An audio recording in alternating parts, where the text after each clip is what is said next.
d'Ivoire has an area of 322,000 square kilometers. The country is located in West Africa, bordering the North Atlantic Ocean with 600 kilometers of coastline. The land boundaries are Ghana on the eastern side, Burkina Faso and Mali on the northern side, Guinea and Liberia on the western side.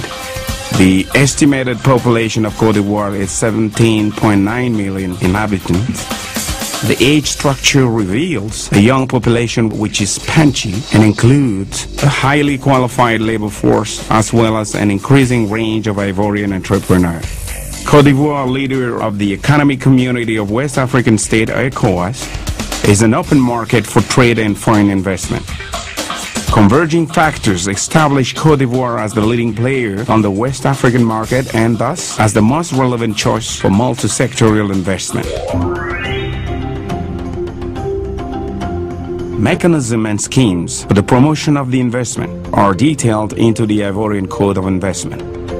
Summarized privileges are the following. For new business kickoff, a 5 to 8 years corporate income tax exemption, a 5 to 8 years business occupancy tax exemption.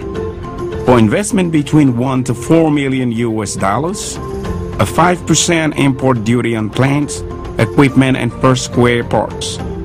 For investment exceeding 4 million US dollars, a full exemption of taxes on land and building.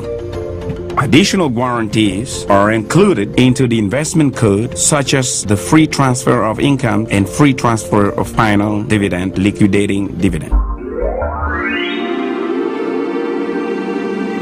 Politically speaking, Côte d'Ivoire recorded 40 years of constantly peaceful climate under the era of first President Félix Houphouët-Boigny. The Ivorian government is alerted on the competitiveness issues for Ivorian goods, prerequisites for sustainable development. It has therefore undergone significant efforts and sectorial action on oil, telecommunication, water, power supply and labor force. The reason for this is to reduce those cost factors so as to significantly impact the internal and external competitiveness of the Ivorian goods.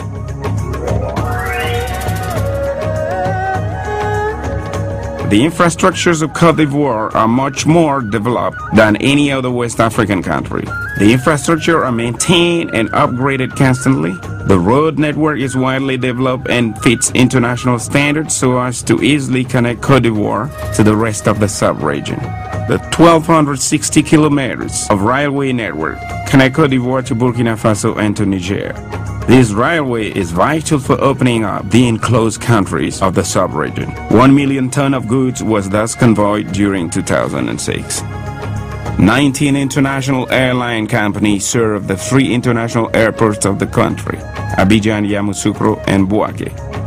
The Félix Houphouët-Boigny International Airport is built in the district of Port-Boué in Abidjan. For 2004, more than 800,000 inbound and outbound passengers were recorded.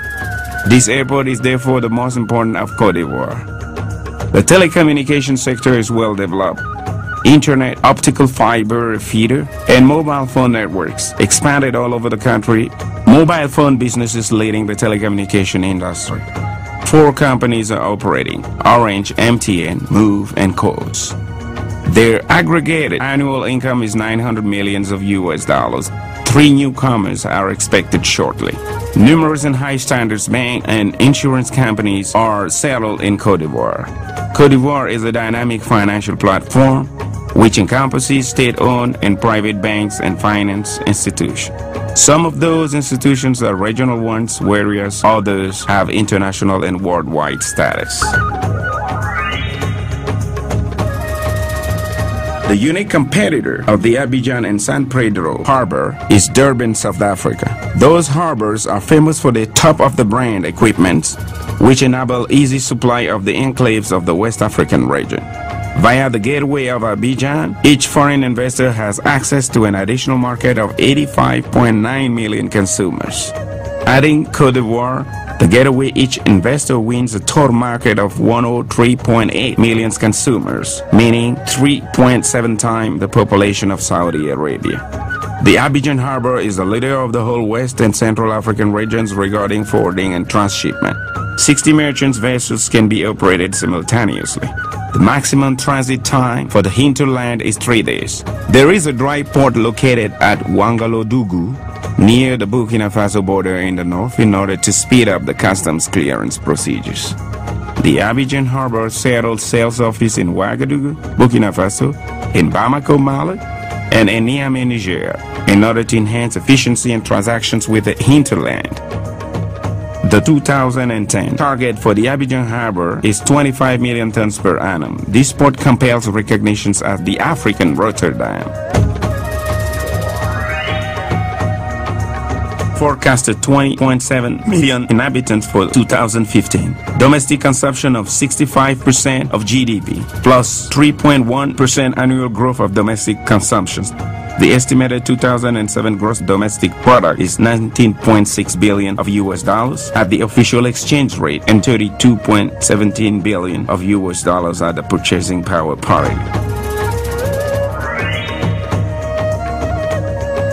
There are numerous types of deposit in Côte d'Ivoire: gas, gold, uranium, diamond, cobalt, manganese, copper, bauxite, iron, or nickel. The estimated deposit for gas reached 30 billion cubic meters. The 2004 national production was 1.5 million cubic meters. This production was 100% for the domestic market, supplying thermal power needs and town gas. The 2007 oil export were the country's first income. Oil is pulled offshore by Canadian and Ivorian companies. The 2006 oil production was 89,000 barrels per day. Operating new deposits while upgrading technical performance of existing ones will increase the 2008 production to 110,000 barrels per day. The total oil reserve is 100 millions of barrels. The Ivorian oil industry has numerous and major opportunities. 8 new exploration blocks available, brownfield expansion on the refinery to reach a 30% increase in throughput, building of a multi-products offshore pipeline, increasing the storage capacity for gas, brownfield expansion of the urban gas pipeline network for industries, building filling stations and servicing stations for cars, even in the low traffic area. Agriculture is 33% of the gross domestic product. Agriculture is also 60% of the national income. Agriculture hires 2/3 of the national labor force. Foreign investor can access to wide arable lands. The total arable land is 17 million of hectares, 53% of the country's area. Reserve forests cover 5 million hectares. The arable lands used cover 6 million hectares, that's to say 35% of the total arable land and 19% of the country's area.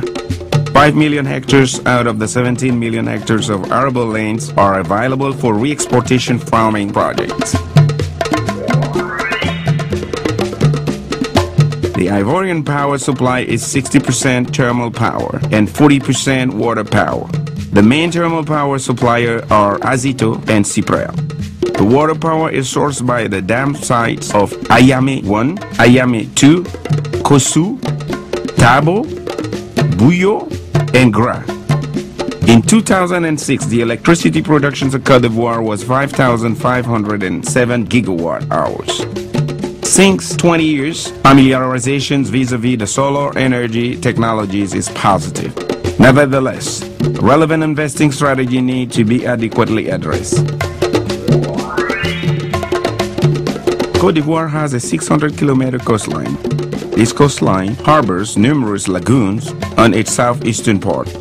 The consequence of this is a natural 300 kilometers network of lagoons. This network is unique in the Gulf of Guinea. A comprehensive development project exists for this fluvial and lagoon unique network. This project aims primarily at developing the transportation of passengers and goods. The second objective of this project is to open up access to remote villages thanks to cooperative of young couriers. In addition to its diaspora, which represent 25 to 40% of its buyers, Côte d'Ivoire relies on an effective and actual domestic market. Access to such a secure and efficient domestic market is seldom all through the sub-Saharan Africa. There is a strong demand for construction projects, but there is a lack of funds. Most of the market needs are related to social housing. Nevertheless, middle class and high class also express needs for tailored program. Apart from social housing, Côte d'Ivoire has a portfolio of profitable industrial construction projects with high return on investment. Building wholesale markets in each county seat. Building slaughterhouses and livestock market. Building retail market in medium cities. Building intercity passengers depot, bus station and regional passenger depot bus stations. Building industrial zones of manufacturing districts in each country seat. Building handicraft centers in each national region. Building car parks in Abidjan. Building a bridge over the Bandama River. Building a 100-kilometer motorway between Yamoussoukro and Bouaké, and this is the continuation of the turnpike road between Abidjan and Yamoussoukro.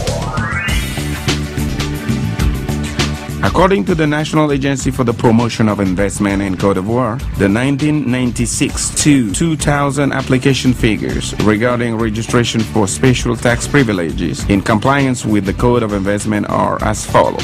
Telecommunication 28%, agro-industry and agro-business 28%, transportation 7%, industrial chemistry 5%.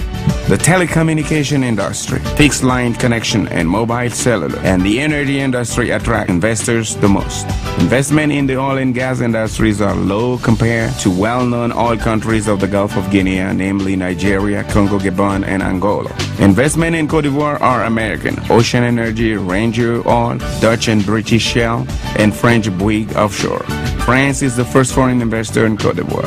Over the period 1996 to 2000, French application for registration for special tax privileges reached 23% of the total applications. Ivorian application reached 52%, Swiss 7%, British 5%, and American 2%. Regarding only foreign investors' applications, French capital investment reached 50% of the request.